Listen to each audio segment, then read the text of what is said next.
అందరికీ నమస్కారం అండి. ఈరోజు సేలోంచి కాయ అయితే తీసుకొచ్చారండి కౌలతను.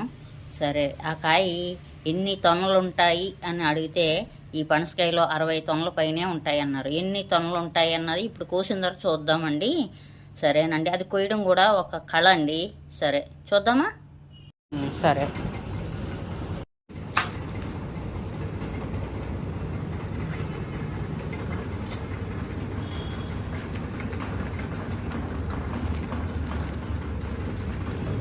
iya.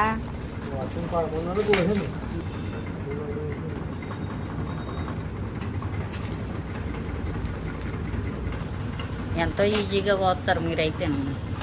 మాకు అంత వేగా రావు. ఎన్ని టన్నులు వస్తాయి దీనికి?